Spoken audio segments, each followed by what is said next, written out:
Olá, queridos amigos, sejam todos bem-vindos ao seu programa Bíblia Fácil. A cada semana a gente para um pouquinho, 1 hora, para estudarmos um pouco mais a respeito do santuário. E para tornar o nosso ensino cada vez mais atraente, a Novo Tempo procurou construir aqui um cenário cenográfico, tentando representar o santuário para que gravasse em nossa mente o ensino bíblico dessa doutrina tão especial. Nós estamos aqui com vários amigos de vários estados do Brasil e que bom ter também a sua companhia de qualquer estado desse país ou fora dele, participando desse momento especial de estudo. Quero convidar você a tomar sua Bíblia e vamos aprender hoje sobre um tema muito especial, um ataque que seria feito ao santuário. Você vai entender melhor esse assunto hoje. Antes, porém, já quero oferecer para você o presente que nós temos aqui do programa, que é o DVD Santuário, O Caminho de Deus. Esse DVD contém todos os 13 temas que aqui abordamos no programa. Por isso, se você perdeu algum programa, você pode assistir no DVD e isso é um presente que você solicita por telefone. Você pode ligar para a gente aqui no telefone 0, operadora 12 21 27 31 21, ou então mandar a sua mensagem para o nosso WhatsApp. O número vai aparecer aqui na tela. Manda para esse WhatsApp a mensagem, eu quero o DVD Santuário, e você vai ser orientado de como pedir. Se você está aí navegando pela internet, tem acesso à internet, acesse aí para a gente novotempo.com/Bíblia Fácil. E aí, nesse site, você pode pedir também esse DVD. E se você já tem o DVD e quer outros estudos, aí você acessa outro site, biblia.com.br. Nesse site, biblia.com.br, você vai ter mais de 20 estudos disponíveis para você aprender mais a palavra de Deus. Lembrando que todos são gratuitos, graças aos Anjos da Esperança, que são os parceiros aqui da Novo Tempo. E se você não é um Anjo da Esperança ainda, você pode ligar para cá e se tornar um, tá bem? E apoiar o ministério da Novo Tempo.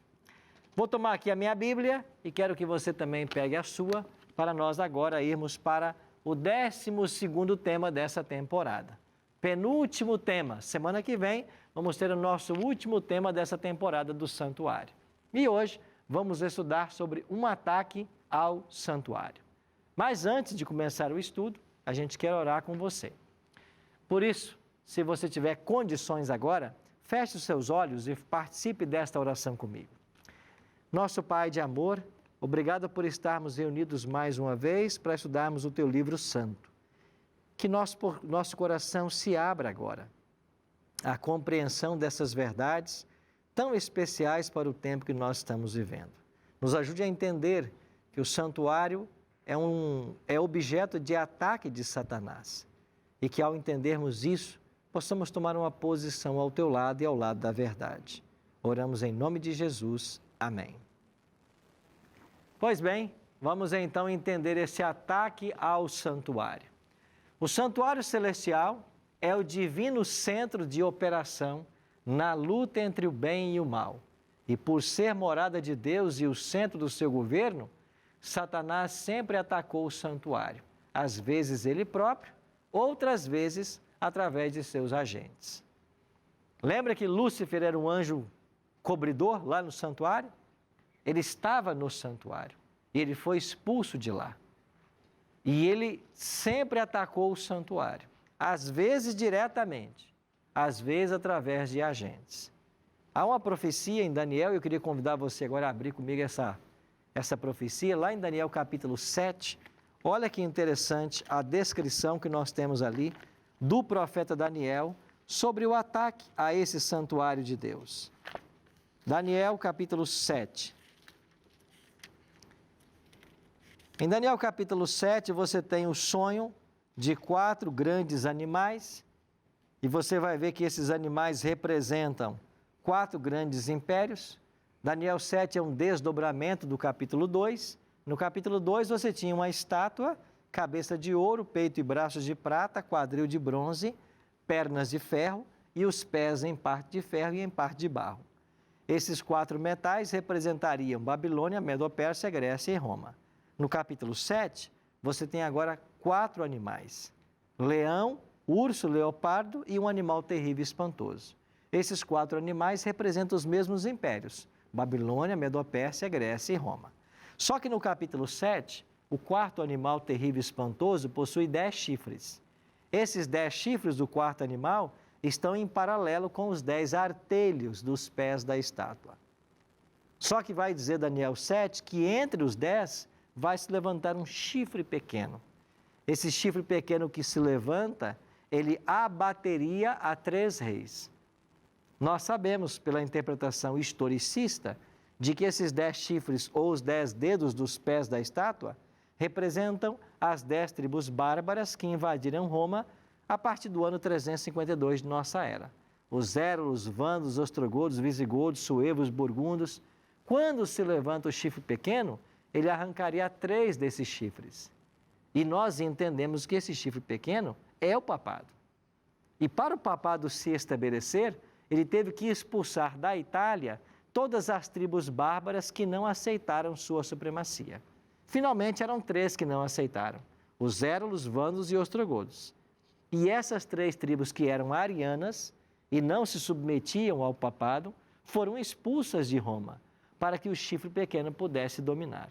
Agora, em Daniel capítulo 7, falando da atuação desse chifre pequeno, eu queria que você acompanhasse comigo agora, a partir do versículo 25.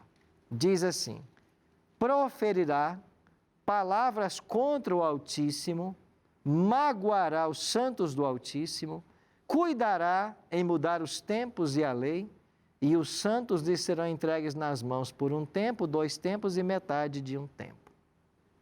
Eu já expliquei para vocês que a expressão 1 tempo, 2 tempos e metade de 1 tempo significa 3 anos e meio, porque em Daniel 11, 13 diz que tempos quer dizer anos. 3 tempos e meios são 3 anos e meios. 3 anos e meio são 42 meses. E 42 meses somam 1.260 dias. Então você vai encontrar em Daniel e Apocalipse, esses 2 livros proféticos, esta expressão referindo-se a um período de tempo, 1.260 anos. Então, 3 tempos e meio, 42 meses, 1.260 dias, refere-se ao mesmo período. Supremacia papal, que durou de 538, expulsando os ostrogodos de Roma, até 15 de fevereiro de 1798, prisão do Papa Pio VI por ordem de Napoleão Bonaparte. Então, o chifre pequeno é identificado por vários estudiosos como sendo o poder papal. E aqui é dito no verso 25 de que ele proferiria palavras contra o Altíssimo, magoaria os santos do Altíssimo, mudaria ou tentaria mudar os tempos e a lei. Ou seja, aonde estava a lei de Deus? No santuário. Aonde está o trono de Deus? No santuário. Então, esse poder do chifre pequeno tenta usurpar o trono de Deus. Quando vamos para o Novo Testamento, você encontra o apóstolo Paulo fazendo menção a esse mesmo poder. E olha o que Paulo vai dizer em 2 Tessalonicenses, capítulo 2, a partir do 1º verso. Irmãos, no que diz respeito à vinda do nosso Senhor Jesus Cristo e à nossa reunião com Ele, nós vos exortamos. Ninguém de nenhum modo vos engane, porque isso não acontecerá, ou seja, Jesus não vai voltar, sem que primeiro venha a apostasia e seja revelado o homem da iniquidade, o filho da perdição, o qual se levanta e se opõe contra tudo o que se chama Deus ou é objeto de culto, a ponto de assentar-se no santuário de Deus, ostentando-se como que se fosse o próprio Deus. Através do estudo das profecias, na história, quem é o poder religioso que tentou fazer isso? Apenas um, o poder romano, tentando estabelecer um trono no lugar do trono de Deus. Mas como que o poder romano ataca o santuário? Como que o poder romano tenta tirar o lugar de Deus do santuário? Através de heresias que são pregadas, através de falsas doutrinas que são ensinadas. E eu queria estudar com vocês hoje 5 dessas doutrinas ensinadas que não têm o apoio na Bíblia, mas que são frontalmente um ataque a Deus e ao santuário. Rogério. Com relação aos tempos e à lei, também eu posso encarar isso como, na história, a mudança da queda do segundo mandamento, do quarto mandamento. No catolicismo, o segundo mandamento ele foi tirado, e o quarto mandamento foi dividido em dois, isso aí, né? Isso a lei.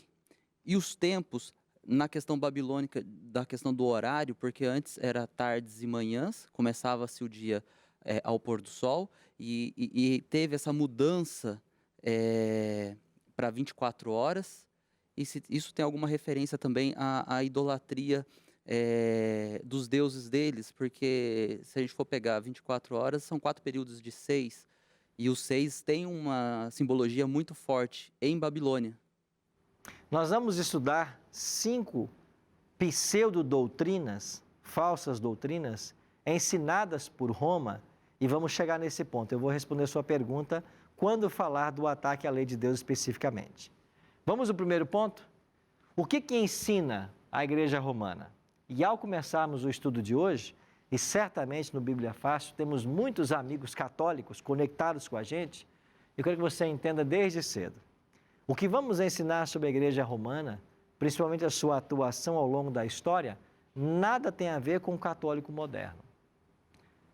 Existem dentro da Igreja Católica milhares de pessoas sinceras, tementes a Deus, como há em qualquer igreja, e que estão buscando conhecer a vontade de Deus e se preparar para o céu. Isto é uma verdade.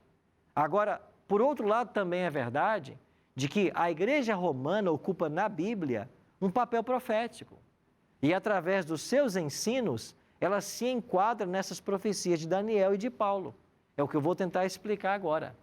Então, nós trazemos esse assunto à tona para que a verdade esteja clara para todas as pessoas e que essa verdade nos leve a uma decisão, a uma postura. Então, vamos começar com o primeiro ensino. O sacrifício único e completo de Cristo, ensinado na Bíblia, passou a ser blasfemamente repetido através do sacrifício da missa. Então, eu queria agora dar para vocês, eu estou segurando aqui a Bíblia e eu trouxe também aqui o Catecismo da Igreja Romana. Esse aqui é uma edição típica do Vaticano, da Edições Loyola. O que é que ensina o Catecismo da Igreja? Vou começar aqui na página 381. O Concílio de Trento definiu: pela consagração do pão e do vinho, opera-se a mudança de toda a substância do pão na substância do corpo de Cristo nosso Senhor, e de toda a substância do vinho na substância do seu sangue. Essa mudança, a Igreja Católica denominou-a com acerto e exatidão transubstanciação. Então, o que é a doutrina de transubstanciação? É ensinada no Catecismo. Na hora da missa, o pão e o vinho usados pelo sacerdote não é símbolo. Ele se torna, por um milagre, eles se tornam o próprio corpo e o próprio sangue de Cristo. Nessa teologia, o sacerdote tira a vida do Cristo mais uma vez. E ele morre em toda a missa. Então, toda a missa não é que se celebra a morte de Cristo. O Cristo é morto novamente. E isto é uma blasfêmia. Por que uma blasfêmia? Porque a Bíblia ensina, em Hebreus 9, 28, e em vários outros textos, assim também Cristo, tendo se oferecido uma vez para sempre, para tirar os pecados de muitos, aparecerá segunda vez sem pecado aos que o aguardam para a salvação. Então, quantas vezes Cristo se ofereceu pela humanidade? Uma única vez, diz a Bíblia. Ele morreu uma só morte, uma única vez. Mas a missa, a morte de Cristo torna-se repetitiva, porque em cada missa acontece o milagre da transubstanciação e Cristo é morto mais uma vez. Então é assim que a doutrina do santuário é atacada. Segundo ponto, a intercessão única e exclusiva de Cristo no santuário celestial, porque ele é nosso advogado, foi substituída pela mediação espúria da Virgem Maria, dos santos mortos e do clero. Então, se Cristo está no santuário como nosso advogado hoje, como a Bíblia ensina, a Igreja Romana ensina que não. Que Cristo é sim mediador, mas não é o único. Você tem Maria, você tem os santos e o próprio clero romano, que até hoje é chamado de sacerdotes. Ou seja, eles estão tentando perpetuar o sacerdócio que a Bíblia apresentou no Antigo Testamento e que nós entendemos que teve o seu cumprimento na vinda de Cristo e no seu ministério. Olha o que diz o Catecismo, página 273. Finalmente, a Imaculada Virgem, preservada imune de toda a mancha da culpa original, terminado o curso de vida terrestre, foi assunta em corpo e alma à glória celeste. E para que mais plenamente estivesse conforme é seu Filho, Senhor dos senhores e vencedor do pecado e da morte, foi exaltada pelo Senhor como Rainha do Universo. A Assunção da Virgem Maria é uma participação singular na ressurreição de seu Filho e uma antecipação da ressurreição dos outros cristãos. Aqui vem algumas perguntas. Quem disse que Virgem Maria ressuscitou? Aonde está isso na Bíblia? Aonde está na Bíblia que ela foi levada para os céus? Aonde está na Bíblia que Deus a tornou rainha do universo? E aonde está na Bíblia que a partir de agora ela pode ser mediadora entre nós e Deus? Você está entendendo onde nós queremos chegar? A Bíblia não ensina isso, mas baseados na tradição da igreja, que vai sendo construída por séculos, a igreja começou a ensinar aquilo que é frontalmente contra o que a Bíblia ensina. Então, a igreja romana pensa assim, e aí criou-se a doutrina da confissão auricular.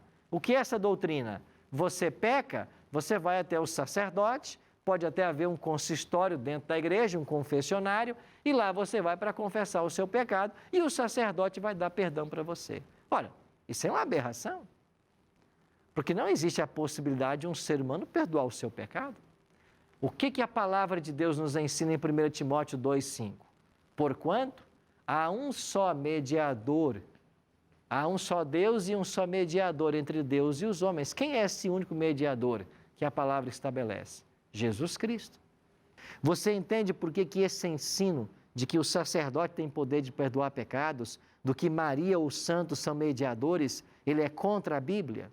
Há um outro texto muito forte aqui em Deuteronômio. Olha o que Deus diz para o povo de Israel em Deuteronômio 18.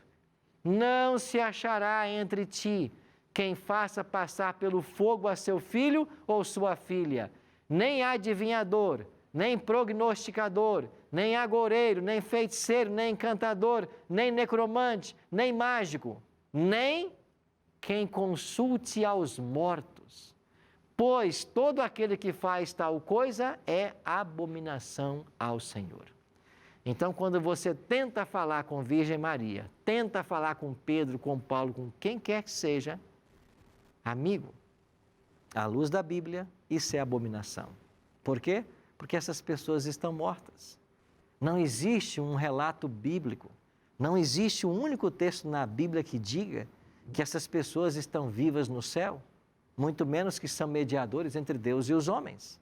Então se construiu um ensino baseado na tradição, mas a palavra é contrária a isso, porque a palavra apresenta Jesus como o único advogado e condena quem tenta falar com mortos. É por isso que isso é um ataque ao santuário e ao papel de Cristo lá como sacerdote. Iago. Pastor, quando Cristo foi crucificado, na cruz ele olha para Maria e João, né, que estava um do lado do outro, diz: João, essa aí é a tua mãe, e Maria, esse é o teu filho. Eu queria que você me explicasse essa passagem, porque eu acredito que muitos católicos, eles usam essa passagem para se referir a Maria como rainha ou como mãe de todos. Eu queria que você me explicasse, por favor. João foi o único discípulo que ficou com Cristo na hora da crucifixão. Os outros fugiram. E ali estava a mãe e João, discípulo amado, que era o mais novo dos 12. Quais são os significados dessas palavras? Maria, aí está João, cuide dele até que eu venha. João, aí está sua mãe, cuide dela até que eu venha. Ou seja, que eles se cuidassem. A Bíblia não dá mais detalhes, mas segundo documentos extra-bíblicos e a tradição religiosa, João teria levado Maria para a sua casa e cuidou dela até a morte dela.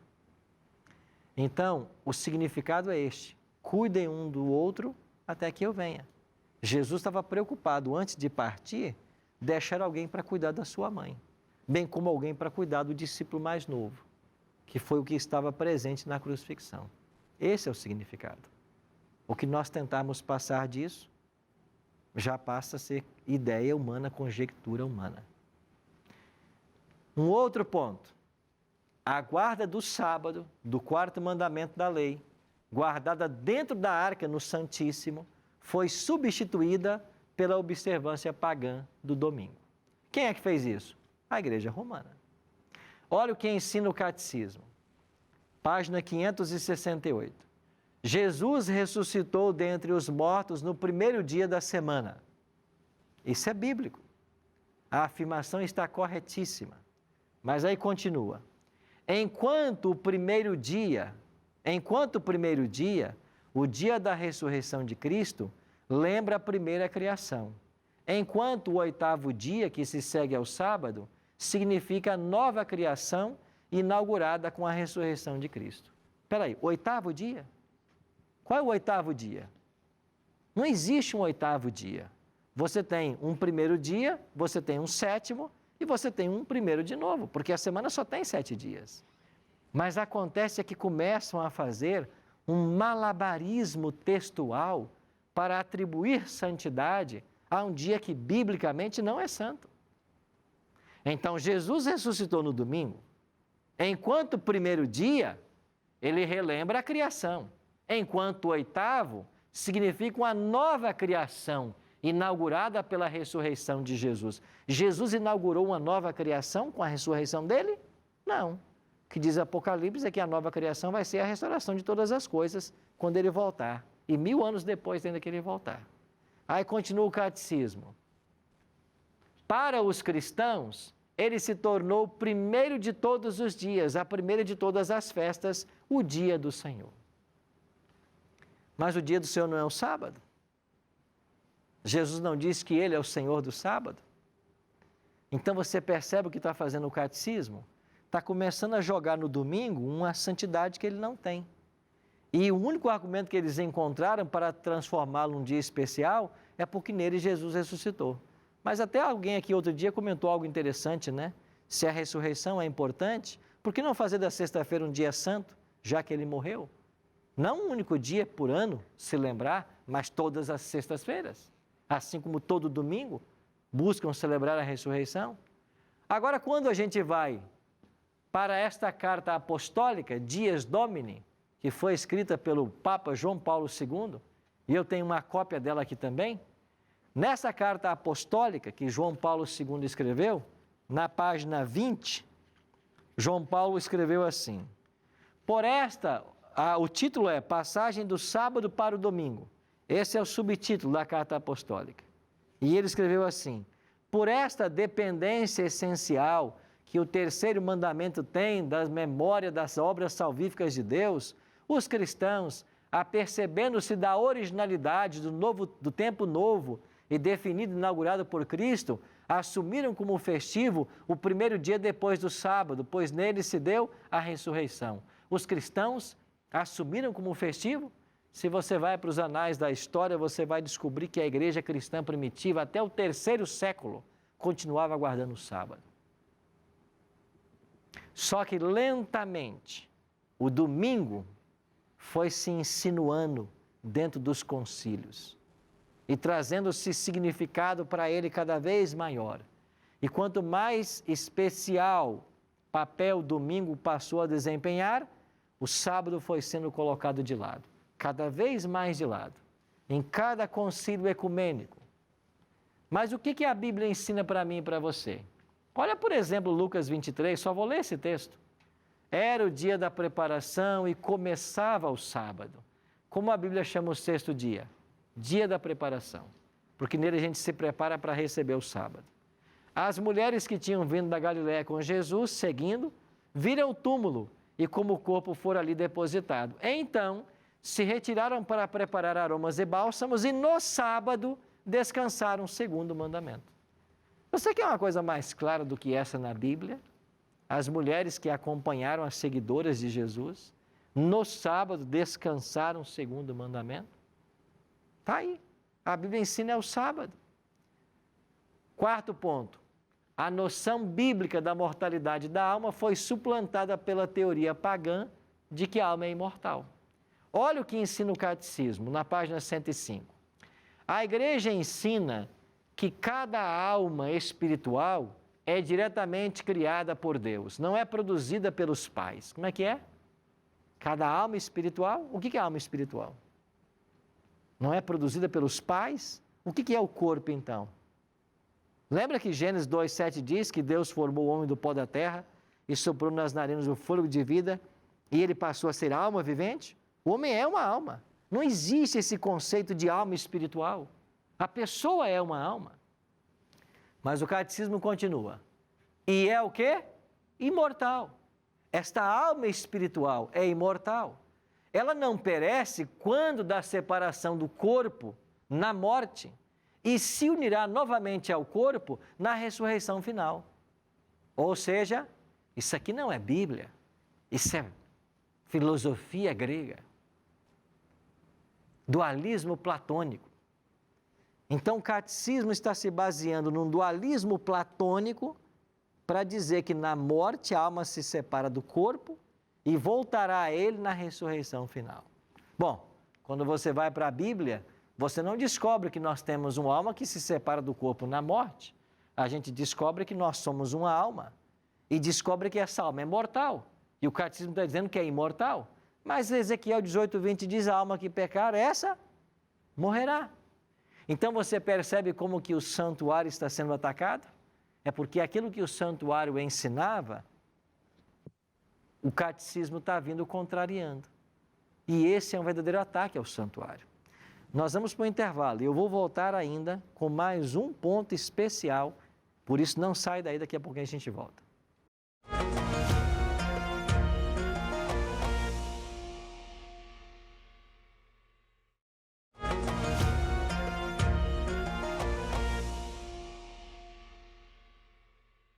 De volta com o programa Bíblia Fácil, segundo e último bloco, hoje estudando a respeito de um ataque ao santuário. Vimos no primeiro bloco que surgiria um poder na história que atacaria o santuário, atacaria Deus e atacaria o povo de Deus. E nós vimos no primeiro bloco de que esse poder identificado na história é a Igreja Romana. Por quê? Porque foi ela que ao longo dos séculos, principalmente na construção dos seus ensinos, na Idade Média, e naquilo que o catecismo ensina hoje, apresenta crenças e ensinamentos que estão frontalmente contra aquilo que a Bíblia ensina. Nós vimos aqui, por exemplo, que o catecismo ensina que a alma é imortal e ela se separa do corpo quando a pessoa morre. A Bíblia não ensina isso. A Bíblia ensina que a alma é mortal. A alma que pecar, esta morrerá. E hoje nós vamos abordar ainda um último ponto. A gloriosa esperança da segunda vinda de Cristo deu lugar à teoria pagã da recompensa logo após a morte. Essa é uma doutrina que também vamos estudar. Rogério? O senhor leu a questão em alguns dos livros católicos da alma imortal. E é tão ilógico isso, porque prefigura um inferno eterno. Porque, assim, não existe vida longe de Deus. Não vai existir um mundo onde vai viver pessoas que não querem viver com Deus. Logo, estarão no inferno, né? Eu não consigo aceitar que eu estarei no céu. É plausível e aceitável eu estar no céu e meu filho não estar por escolha dele. Então, se um dia Cristo falar, olha, tá aqui, abriu o livro da vida, ó, seu filho teve todas essas chances para me escolher, não me escolheu. Então, eu já vou me sentir satisfeito em saber que foi a escolha dele, não estar no céu, tá? Agora, eu não consigo aceitar que eu estarei no céu e ele vai estar sofrendo eternamente. Porque daí faria de Deus um sádico, transformaria Deus em algo que ele não é. E se a alma for imortal, eu seria um ateu.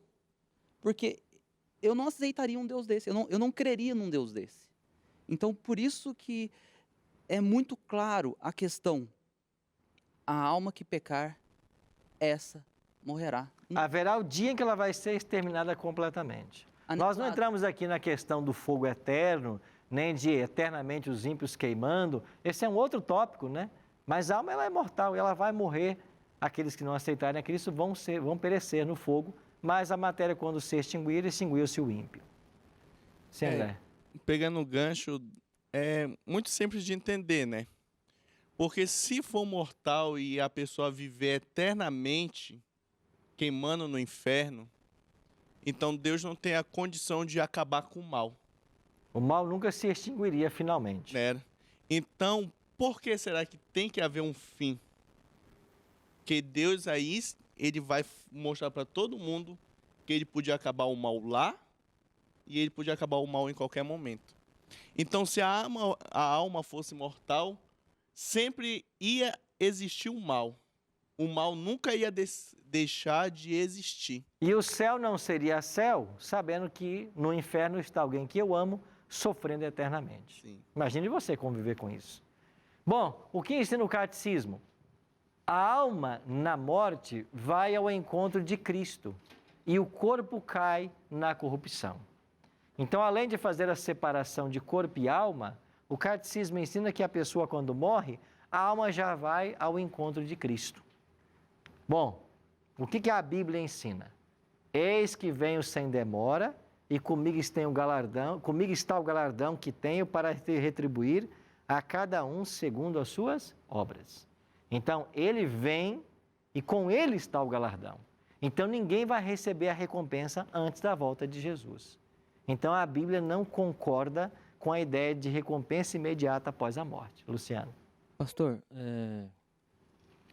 matematicamente mostra, tem pesquisas que falam que o número de pessoas evangélicos, incluindo todas as religiões cristãs, ele tem aumentado.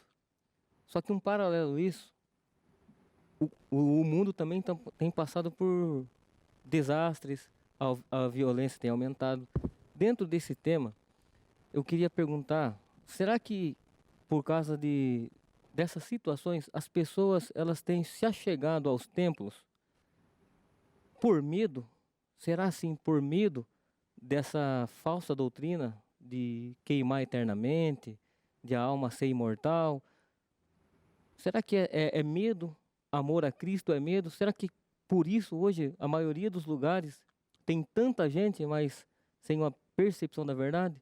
Será que não através dessas doutrinas que muita gente tem se amedrontado e corrido para os templos? Pode ser que uma pessoa busque o Evangelho, conhecer mais sobre a Bíblia por medo, né? Na Idade Média, foi muito usada essa metodologia para assustar e atemorizar as pessoas como uma forma de que elas buscassem a igreja. Pode ser. Agora, pode ser que uma pessoa venha por medo e tenha um encontro genuíno com Jesus Cristo e aprenda que é o amor, né, a Ele que vai nos levar a um relacionamento correto e não ter medo, né? Jerônimo. Pastor, é o seguinte, Jesus disse, não é? Que nós não devemos temer a morte do corpo. Nós deveríamos temer, sim, a morte do corpo, que ele tinha poder de, além de matar o corpo, enviar a alma para o inferno, não é isso? Aham. Quando ele falou matar o corpo, ele quer dizer matar a alma, não é isso? Porque é a mesma coisa, são sinônimos, seria o sinônimo, né? Sinônimos. E o detalhe é o seguinte, que alguém pode tirar a vida de outrem, mas essa pessoa pode ressuscitar. Agora, quando Deus tirar a vida dos ímpios no fogo eterno, de lá não há retorno. Essa foi a advertência de Cristo. Então, vocês não têm que temer aquele que pode matar vocês agora, tirar a vida de vocês. porque esta vida pode ser recuperada. Temam a Deus que pode matar você de uma morte irreversível, que é a segunda morte. É por isso que a Bíblia fala em duas mortes, né? A primeira morte é essa que todos nós estamos sujeitos, inclusive os crentes. A segunda morte é a morte eterna, que os ímpios passarão por ela. Cláudio? A questão de a pessoa fazer a sua escolha, nós temos o nosso livre-arbítrio. Aham. Tá? Onde fica esse livre-arbítrio mediante a Deus, em questão a nossa vontade? Livre-arbítrio é a condição que Deus dá ao homem de escolher o que ele quer fazer. Se obedecer ou não. Se aceitar ou não. Ou seja, nós estamos fazendo a nossa própria escolha. Se nós temos que fazer a nossa escolha. Ou nós estamos nos condenando, ou nós estamos nos absolvendo, dependendo das nossas obras. Lembra de João 3,16? Deus enviou o seu Filho único para que todo aquele que nele crê. É para quem crê. Não pereça, mas tenha a vida eterna. Quem, porém, não crê, será condenado. Então, Deus espera a resposta humana. E a resposta é o exercício do livre-arbítrio. Pode ser positivo, como pode ser negativo. Por isso, eu e você precisamos dar uma resposta às verdades que a palavra nos ensina. E certamente você que está em casa nos assistindo deve pensar a mesma coisa. Qual vai ser a resposta que eu vou dar a Deus diante das verdades que eu estou aprendendo? Pode ser que tenha muita gente surpresa e ouviu coisas no programa de hoje que não conhecia, nunca pensou por esse lado. Mas nós estamos aqui trazendo esses temas da Bíblia à tona para ajudar você. Porque só quando nós conhecemos a verdade é que nós podemos tomar uma posição. Enquanto eu não sei o que é certo e o que é errado, eu tenho dificuldade em exercer meu livre-arbítrio. Mas uma vez que eu sei o que é certo e o que é errado, eu agora sim tenho condições de fazer uma escolha. Por isso, meus amigos, ao trazermos esses temas no programa, não é para criticar esta ou aquela igreja, porque eu quero repetir o que eu disse no início. Placa de igreja não salva ninguém e Deus tem filhos sinceros em qualquer denominação. Agora, é inegável pelo estudo da Bíblia que a igreja romana, ao longo de toda a história, desde os primeiros séculos, ocupa um papel profético em tentar usurpar de Deus o lugar dele, em atacar o santuário, em atacar as verdades fundamentais que eu mencionei 5 hoje. Então, eu e você somos chamados hoje a tomar uma decisão. E a pergunta que eu faço é: nós estamos dispostos a nos colocar nas mãos do Senhor para que Ele possa nos dirigir no caminho que Ele quer nos dirigir? Cedo ou tarde o Espírito vai falar com você, vai apelar para que você tome uma decisão. E nós esperamos sinceramente que você tome e que essa decisão seja em favor da verdade. Nós reservamos uma surpresa para o programa de hoje. E eu queria dizer para você que desses convidados que vieram para essa temporada, nós temos uma linda história entre nós. É a história do Luciano, o nosso amigo que está aqui hoje de camisa verde, né? Luciano.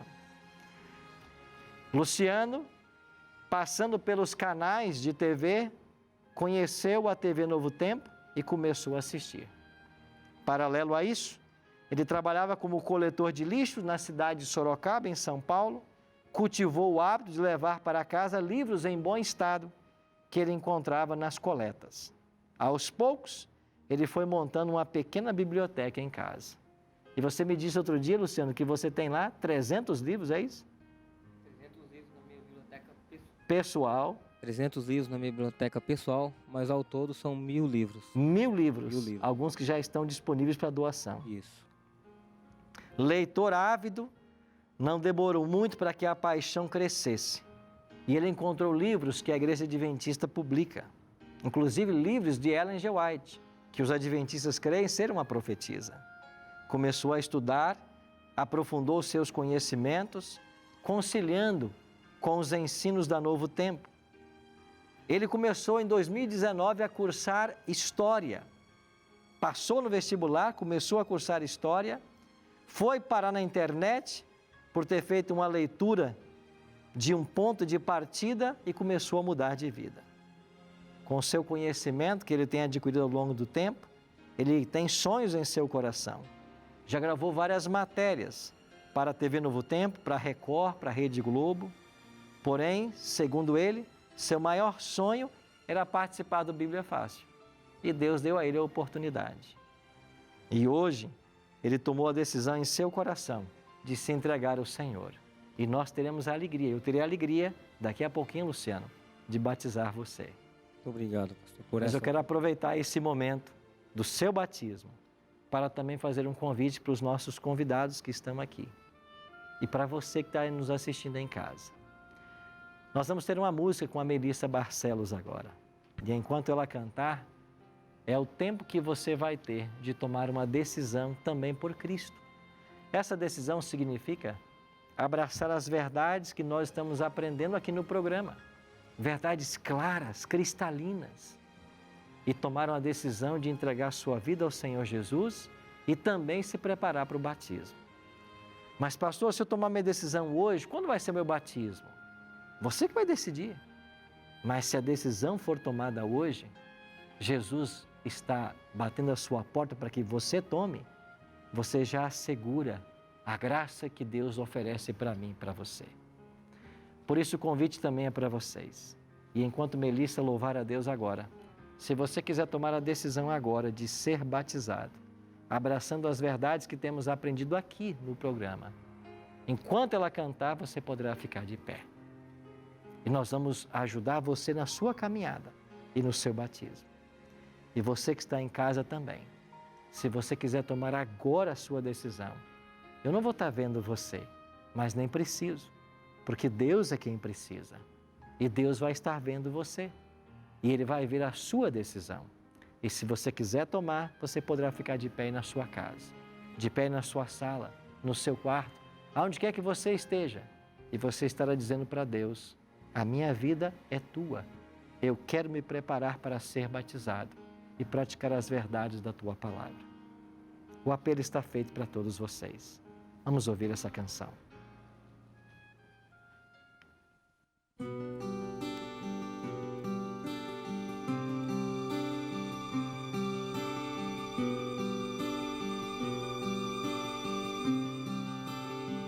Mil vezes eu falhei até que encontrei tua palavra, ó Senhor. E hoje se eu cair, não vou mais me ferir. Tua graça me cobre, Senhor.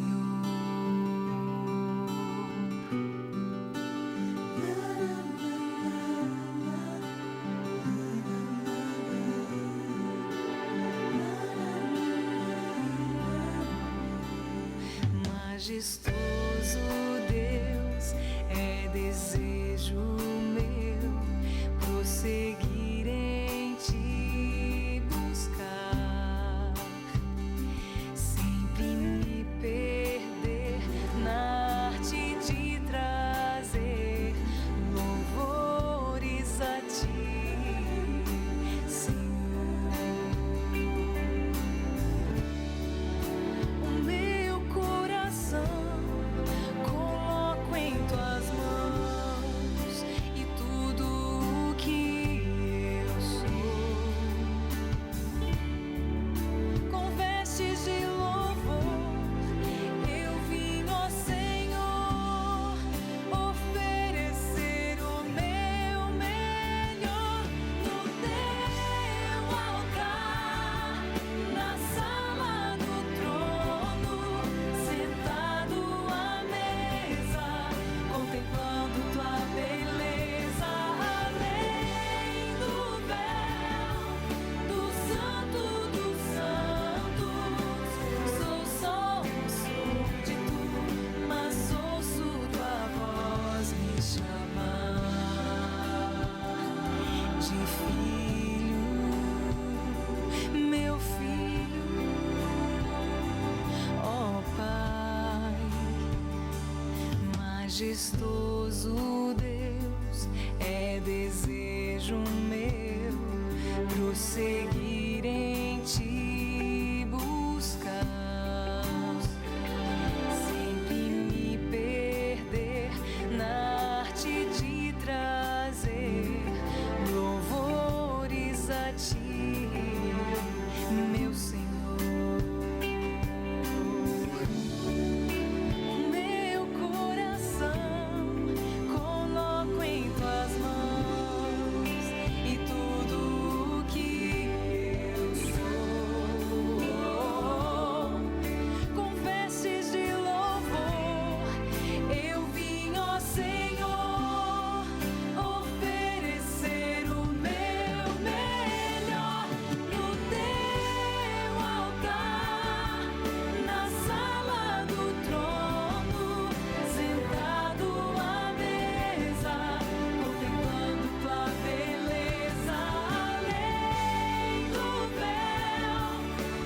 Amém. Obrigado, Melissa.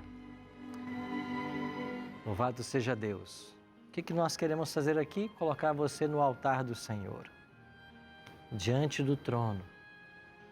E é assim que nós estamos agora, porque quando a gente se coloca nas mãos do Senhor, o Espírito Santo está aí para conduzir a nossa vida.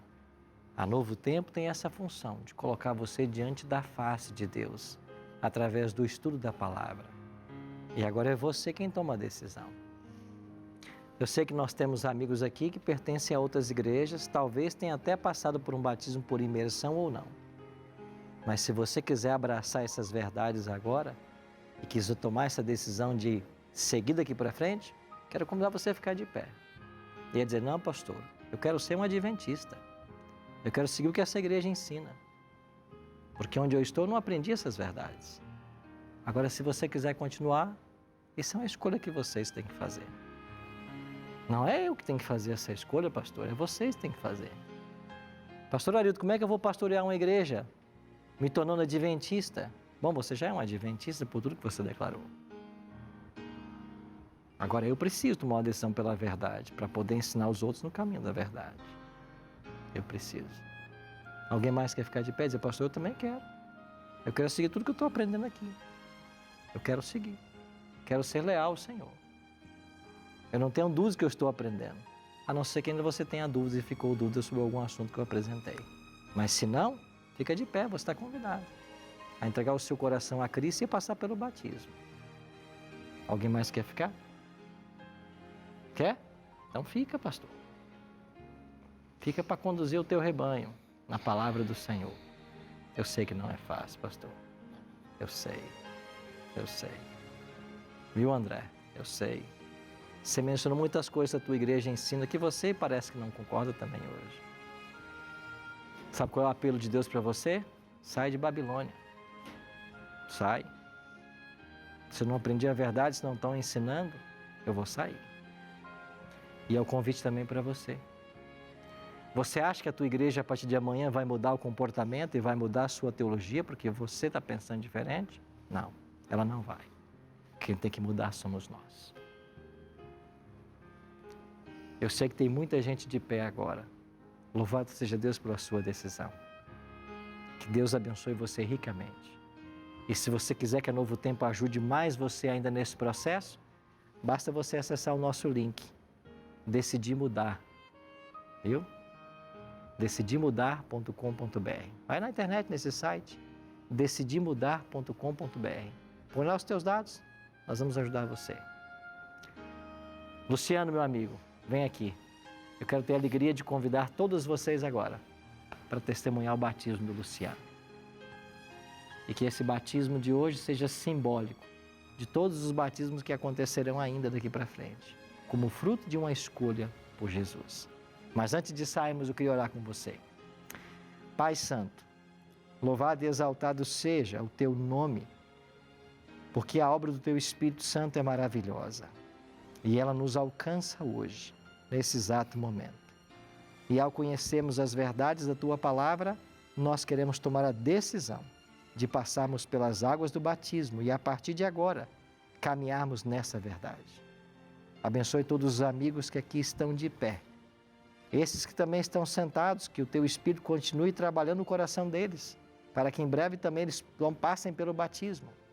E obrigado por esses tantos que em casa agora ficaram de pé também, tomando a decisão ao teu lado. Abençoe a cada um deles. Oramos em nome de Jesus. Amém. Quero convidar todos vocês, e você que está em casa também, a vir com a gente agora. E nós vamos nos dirigir agora para um tanque batismal, onde o Luciano será batizado. Por favor, venham comigo.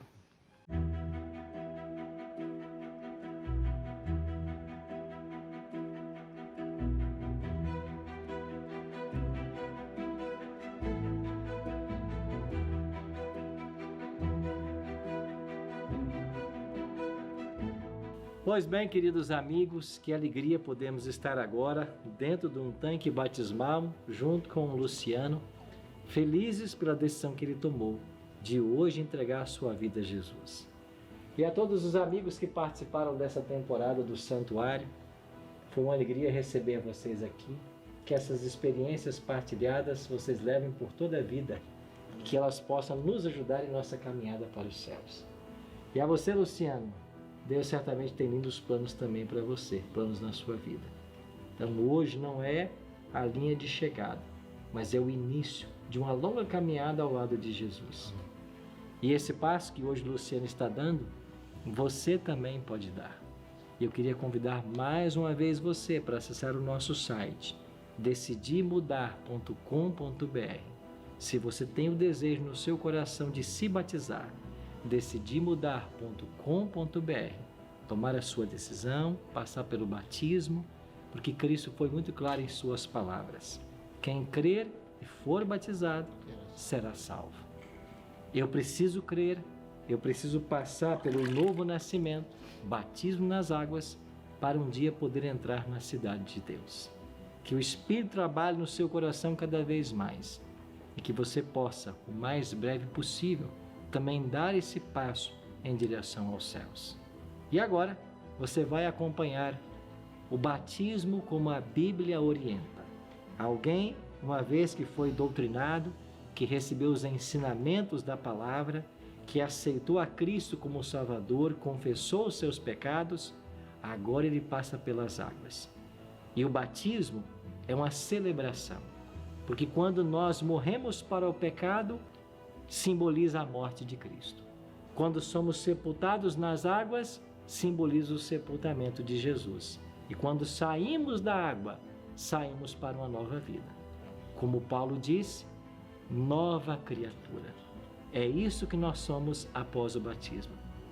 E nesse momento, quando Luciano for batizado e emergir da água, ele vai emergir como uma nova criatura. Esse é o chamado de Deus para todos nós. E que você se prepare para em breve também ter o seu batismo. Luciano, que alegria conhecer da sua história, da forma como Deus tem trabalhado na sua vida e na vida da sua família. Deus te conduziu por lindos caminhos e o seu sonho de vir ao Bíblia Fácil se realizou. E que bom, né, ter você aqui hoje para fecharmos essa temporada, esse momento especial com o seu batismo. Por isso, como foi desejo do teu coração, como é desejo do teu coração ser batizado, eu, como ministro do Evangelho, obedecendo a ordem do Mestre, para perdão dos teus pecados e para que teu nome seja escrito no livro da vida, te batizo agora em nome do Pai, do Filho e do Espírito Santo. Amém.